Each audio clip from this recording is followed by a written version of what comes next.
I vow that if I find myself in the position where I can prevent such a catastrophe from happening again, I shall do anything.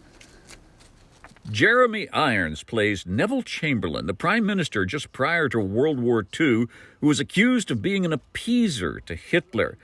But a lot else was going on, and a novel details one version of it. Jeremy Irons talks about that with me. What Robert has done with this, Robert Harris with his book Munich, is to show us a Chamberlain I think is pretty certainly accurate. What has passed down to us is a version of the man through the eyes of our great wartime leader, Winston Churchill, and was constantly calling Chamberlain an appeaser and a weak man giving in to Hitler, etc., etc.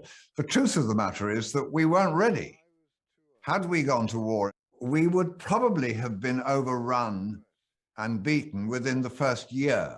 Nor was it so obvious at that point that you were dealing with a madman. We can, of course, relate to modern times when you keep discovering things that Chamberlain at that time and at that moment was just in the process of discovering. I think always, you know, Churchill wrote his autobiographies with hindsight, knowing what had happened.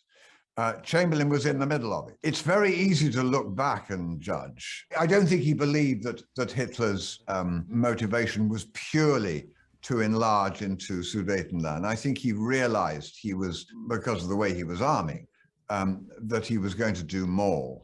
And then you, our friends, came in and helped us, and we managed to overthrow the Nazi regime. What kind of a pleasure is it to feel that you're sitting in history, that you're literally in the moment being in history? Is it not also almost a boyish enjoyment to feel it? Absolutely. I have always hung on to the child inside me, and children love pretending and being other places, other people. And one of the joys of my profession is that I can take holidays into other people, other lives, other periods. Yes.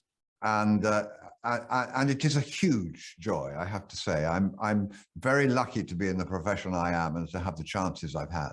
It's always a pleasure to talk to you, and we'll see how this relates to modern times as we go along. We will. We will indeed. God bless. Bye-bye. Bye-bye. Flicks with Patrick Stoner explores the craft and culture of filmmaking that enhance our communities for television stations and websites around the country.